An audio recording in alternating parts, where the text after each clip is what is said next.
Hello and welcome. I am Aikari, and this is Rappler Talk. Joining us today is the incoming Secretary of the Department of Information and Communications Technology, Attorney Ivan John Oy. Hello, sir. Hi, Aika. Good afternoon. Hello. How are you, sir? How's the Oh, appointment going so far? well, you have to deal with so many interviews and so many requests for meetings from different sectors. So quite busy, actually, Quite even busy. before sitting in the So, office. sir, congratulations again. We're just wondering, how were you asked to be the next DICT secretary? Well, I'm actually quite honored, no, and to be chosen by two presidents who are actually poles apart, as Mhm. far as you can imagine. And I'm so honored that both presidents considered that that I could provide a very significant role in their respective governments and their respective agenda during their term. So this is very flattering, actually, but I'm really up to the challenge when I talked to our President-elect Bongbong Marcos. He was very clear of what his vision was for the Philippines. And after we had this discussion, I was very convinced that he really wants to push digitalization and provide ICT, make ICT as one of his flagship programs in government. Mhm. So with that clear vision, I knew that my role and my responsibility in this government will be something that is very important, and it will jive exactly with what our country badly needs, bringing Mhm. our nation forward in this greatly digital, uh, increasingly digital economy. Mhm. So, Secretary, I'm just wondering, how did you receive um, the message that you're being asked to be the next DICT secretary? Was it by a call or you met in person? What I cannot hear very well. Um, how did you learn about the appointment? Were you asked Oh, before it was actually announced? Or, I yes. mean, was it through a message or through a Yes, meeting? well, I was called. I was called by someone uh, that that I was going to be interviewed to Mm. for possible joining the cabinet. And although I've known many of these uh, stakeholders already since I've been very active. I've been giving consultation work to um, to candidates, whether presidential, vice presidential, or senatorial candidates, Mhm. especially on the automated election law. I've given lectures also, and I participate actively in the Joint Congressional Oversight Committee Yes. for automated elections. So uh, uh, and I give my advice freely. No, anybody, Mhm. whether they're whatever color they carry, I'm very open because my advocacy has always been fair, transparent, and honest elections. Mhm.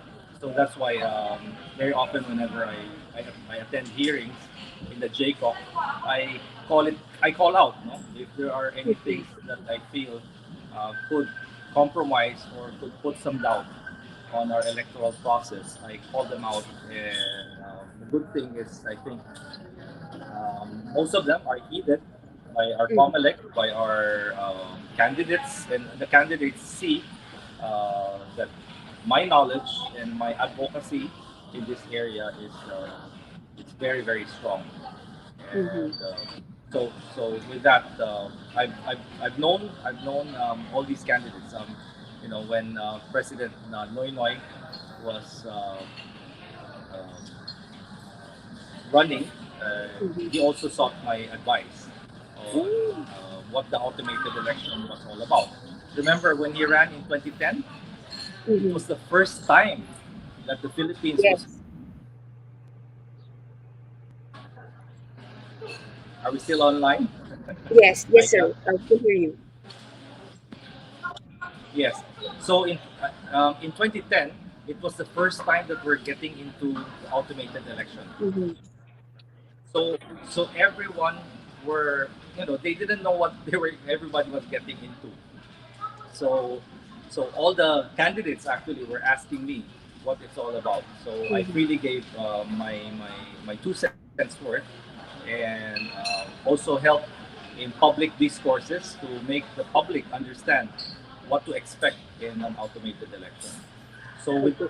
with that, so things just fell into place. And when I received Mm-hmm. a call that if I would be interested to join the cabinet of President-elect Bongbong Marcos, we had some serious talk about the programs and the vision that our president-elect had, and it completely jives with my vision of how we Mm-hmm. push through with digitalization. So with this shared common vision, I immediately, without hesitation, accepted this appointment. Um, I believe that his vision is something that our country badly needs, and it has been neglected in the past. Speaking of Mr. Secretary, what programs do you intend to push for once you're officially the secretary of the DICT? Well, Programs that you intend to continue. yes, the marching orders were number one to provide digital access to the remote areas in our country. These are what we call missionary areas, and the telcos do not find these areas to be viable. They're not profitable because of the small community and the large investment that would be needed to lay out either fiber optic cables or submarine cables.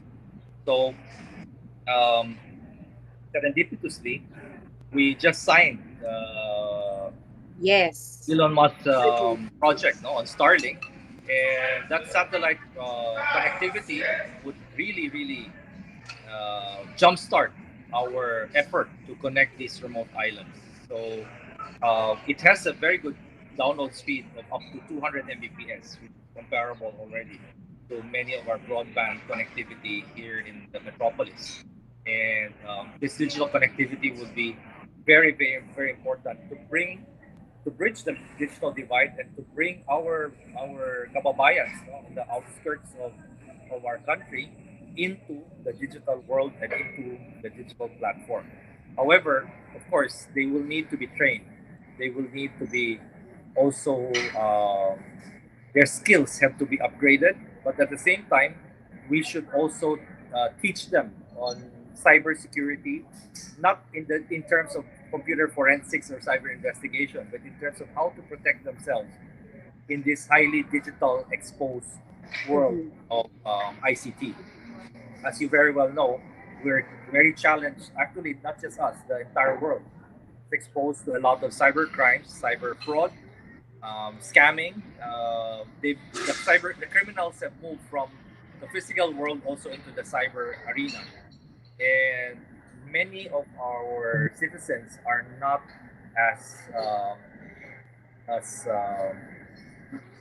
educated or as literate on how to protect themselves. So Mm-hmm. I'd like to push also cyber hygiene education, especially in the elementary level. The kids now are accessing the computers because of the pandemic. They're forced to do online education, but nobody taught them how to protect themselves once they are exposed to this technology. I think the Department of Education should include in their curriculum one of the first items is, before you require them to go into online education, teach them first how to protect themselves from cyber fraud, from scammers, and from all these cyber criminals that are just waiting to prey on the vulnerable sectors of our society, which are basically the kids and the old people. Mm-hmm. So, sir, just jumping off from your latest statement, you're basically saying that you want to strengthen cybercrime prevention as DICT secretary. Yes, cybercrime education uh, to protect our general population. Then on the government side, of course, we do cybercrime prevention by putting in more resources in cyber investigation, like computer forensics, so we can go after all these cyber criminals that are lurking out there, waiting for an opportunity to strike. They victimize everybody. They victimize large institutions like banks, where cybersecurity is actually one of their priorities, and they also victimize the regular people who only knows how to use their mobile phones for TikTok or for Facebook posts. So Mhm. the whole gamo, no, the whole range is there, and we need to cover that range. It's a very challenging task, but it has to be done. It has to be done because we are moving into the digital age, and this digital economy, that is the direction that we will be going into, Mhm. and they need to know. We Everybody needs to know. Secretary, I'm just wondering, because the Duterte administration, President Rodrigo Duterte actually vetoed the SIM card registration bill because of a specific provision on social media registration. Are you still keen on advising perhaps the president or as the DICT to still push for SIM card registration? Because a lot of one of the um, I guess one of the sentiments or the reasons behind SIM card registrations being pushed for, aside from providing government aid, is to prevent themselves from being targeted or um, to easier locate or identify people who are perpetrators, of cyber crimes. Yes, actually, the SIM card registration bill is a good piece of legislation, and that could be one of the strategies in helping curb, no, this proliferation of cyber scams. However, President Duterte decided to veto it because, as you mentioned, on that social media registration requirement. I think the issue there was in the on the paper field analogy. On the paper field, we allow journalists and columnists and commentators to use pen names when they write certain items, and we do not require them to divulge their actual identities when they use their pen names. So I think that's the analogy that they are looking at in protecting somehow the identity of online journalists or online Mm-mm. commentators. But we our legislators will have to find a way of maybe accommodating those types of issues. Mm-hmm. So that still needs to be further studied. Further study. Okay. So aside from digital security, let's just go on to talk about internet, because one of the flagship programs of the outgoing administration is the National Broadband Program, which has been moving slowly, because of budget constraints. And you mentioned also before about working possibly with Starlink. So, how do you intend to fast track, and give the last mile the internet service that it deserve? Well, again, in many areas, the last mile may have to be shouldered by the government. However, I believe that the deployment of the national broadband was stymied, no, because of the onset of the pandemic. So funds that were supposed to be allocated for those were diverted into healthcare and into pandemic response, and so that really slowed down the implementation of the Wi-Fi and the broadband project. My concern is I've been hearing that the budget has already been 90% of the budget for the year has already been expended, and we only have about 10% left for the remaining 6 months, remaining half year. So I need to still sit down and work out the numbers with our people at DICT and see how we can push with a 10% remaining budget for the remaining half of the year. So that is one of the bigger challenges that we will be undertaking. Mhm.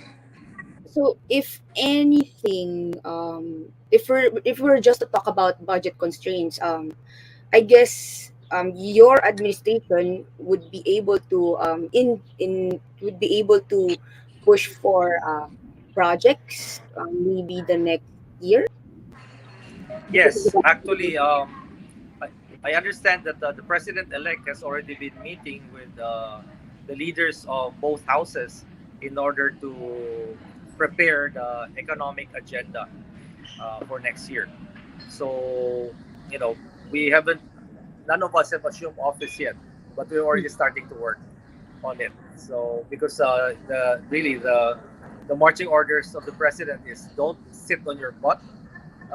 Even if you are not receiving any salary from government, start working for the government already. So that's what we're doing now. And I assure you that once we sit, we will hit the ground running. Mhm. So for this and that, what programs do you have in mind right now that you actually want to start working on once June 30 hits? Yes. Well, first, we're already, for instance, the Starlink project. No? We already that has already been signed. So we are checking what are the parameters of that service, which island groups does the footprint of those satellites cover? Because satellites have a certain footprint, and Mm-hmm. depending on how many satellites are deployed, we will know which islands to prioritize, and then we need to match this with which islands now have communities and which islands are uninhabited. Of course, we don't want to do those in those areas. So communities that are covered under those satellite footprints, those are the ones we will prioritize. Second, we will be utilizing the the Facebook 2 terabit connection that has already landed in Baler, Aurora, and the terrestrial line has already been connected to Poro Point in the Union and down to Clark. So that will provide a huge bandwidth access to our backbone. And from there, we need to find which are the communities what Okay, I think we lost Secretary Ivan. Uy. Okay, he's back. broadband, that broadband that will be coming in through Facebook and provide the last mile to the remote barangays or remote villages crossing that fiber optic backbone. Okay. So, mm, so far you're looking at working on both satellite and Terrestrial for lines. yes, and terrestrial lines. Okay, since what about common towers, sir? I think one of the issues when we talk about common towers that around 50,000 common towers are needed um, nationwide. But so far, I think it's just about over around 2,000 towers ang meron po tayo. So, I guess what can you, in terms of, would you be pushing for like fasting track in terms of policy, given that we know that digitalization and internet access is one of the most important things that this administration is looking at. Yes, actually, good you asked that question because the newly signed Public Service Act Yeah. liberalized investment in this area. That is the complaint, no, of a lot of foreign investors, that the Philippines has too many restrictions on foreign investments, that it's they're no longer interested in coming to the Philippines.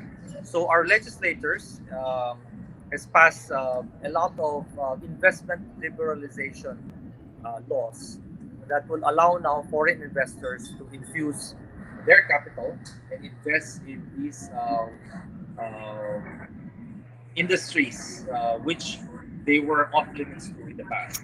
So that will be what we will expect.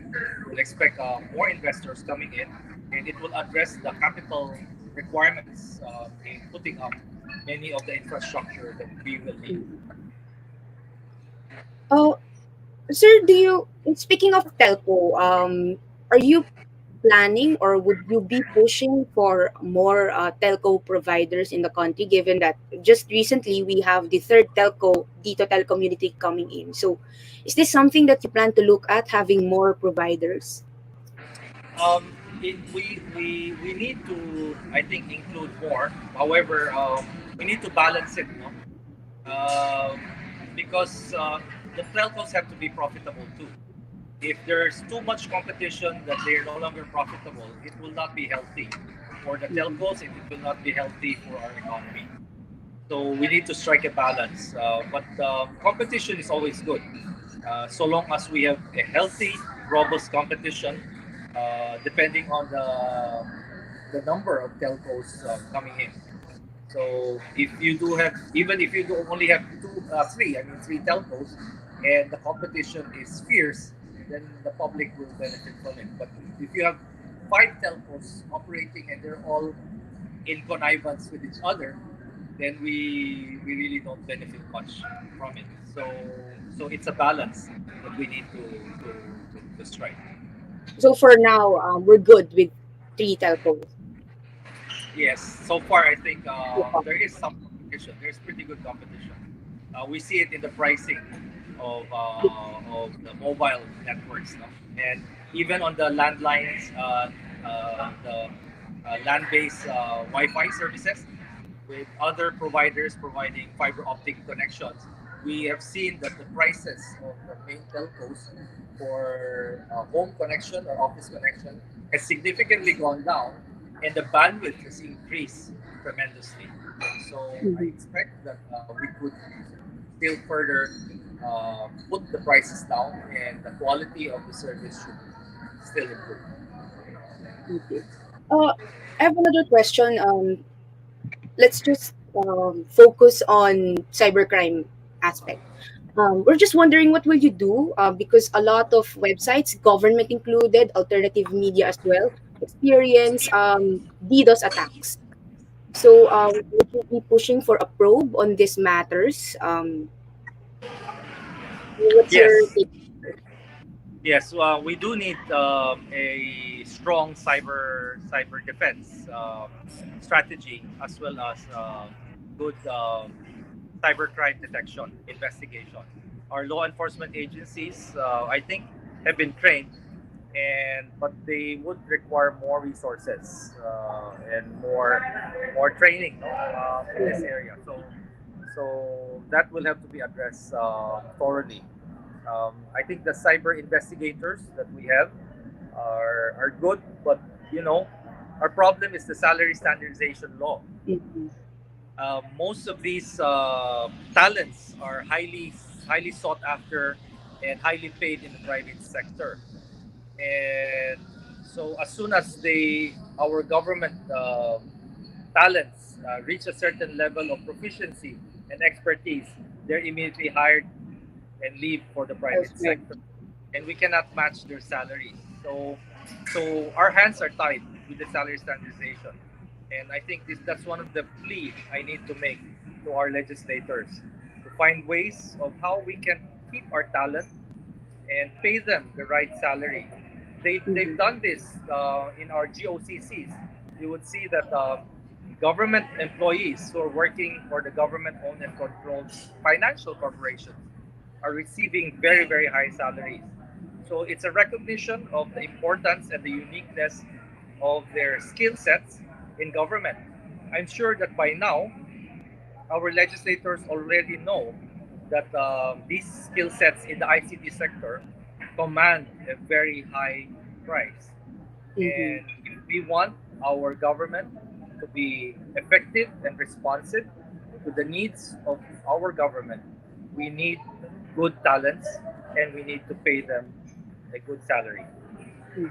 So, sir, siguro specific to the issue of DDoS attacks on the mainstream media.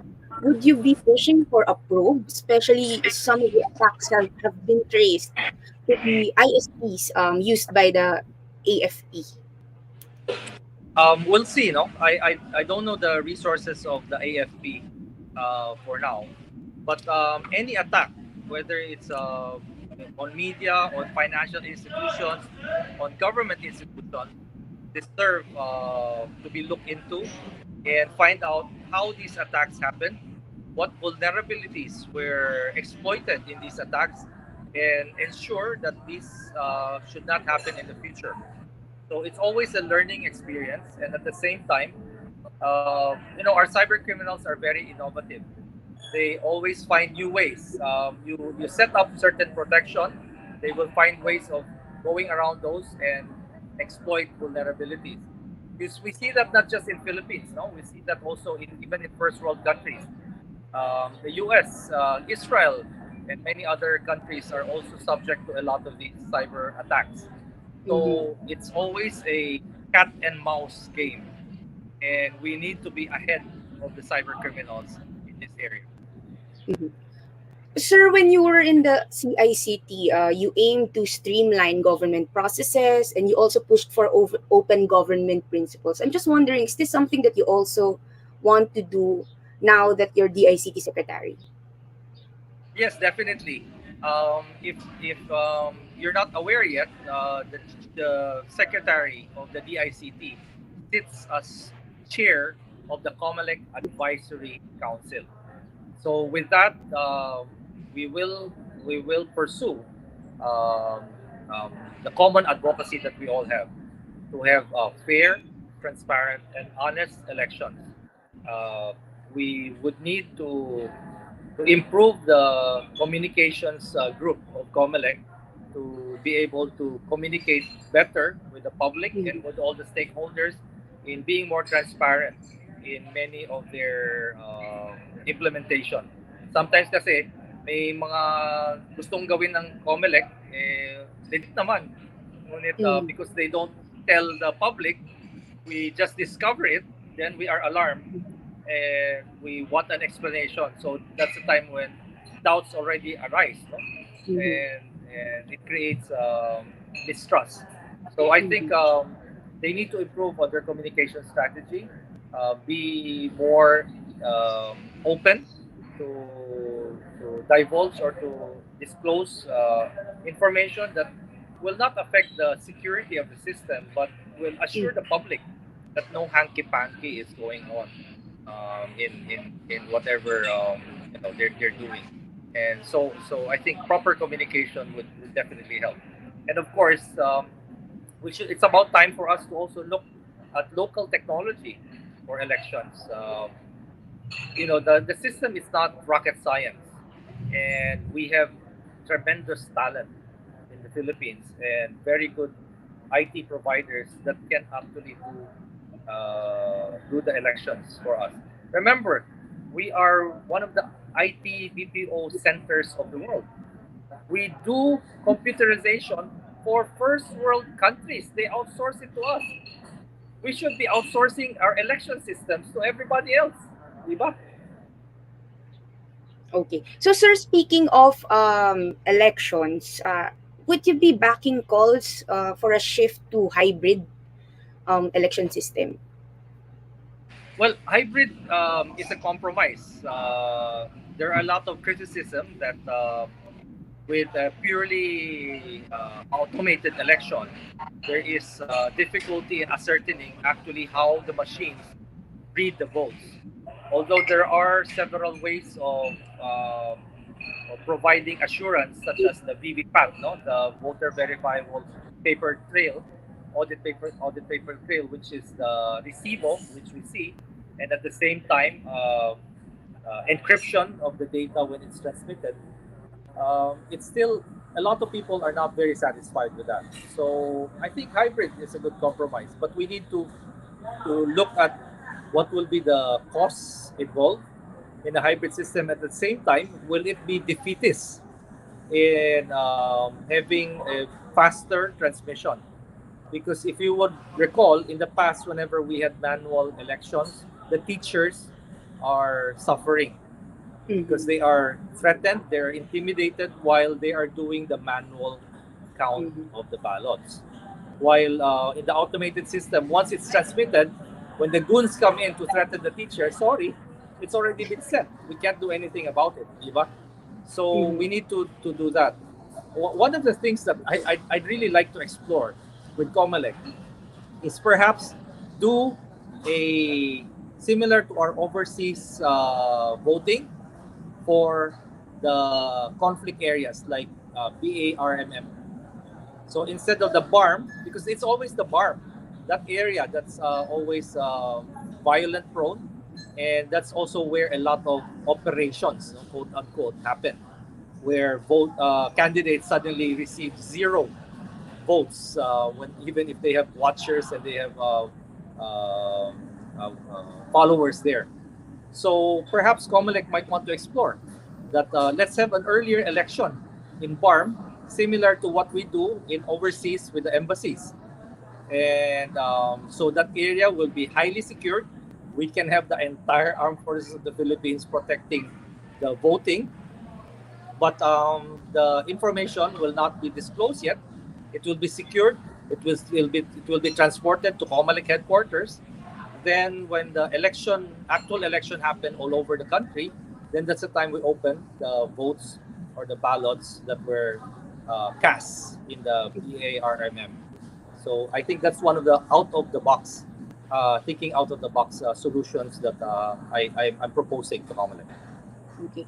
So, Secretary, we don't have a lot of time. I understand you'll be running to another Yes. interview My after this. yes, my next interview actually is calling me already. So, I guess just one last question, or like, what can the public expect from you in your first month as DICT Secretary? Well, first month, although I do not have any learning curve because Mm-hmm. I'm very familiar with the system, I need to check the budget. I need Mm-hmm. to check how much money is remaining so that I will know how far I can do it. And I read recently that there is also an audit finding that I think a large amount of money is unaudited. 141 million is I don't know, is it missing or the COA is trying to look for that fund, and it has not been what you call liquidated by the Mm-hmm. current administration. So that needs to be looked into, because I don't want a situation where something that is owed by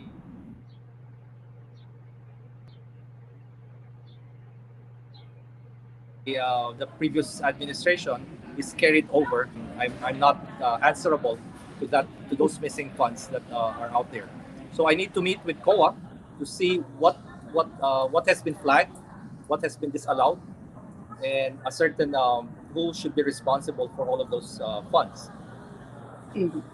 Okay, so again, thank you so much, our incoming Secretary, Ivan John Uy. Thank you, sir.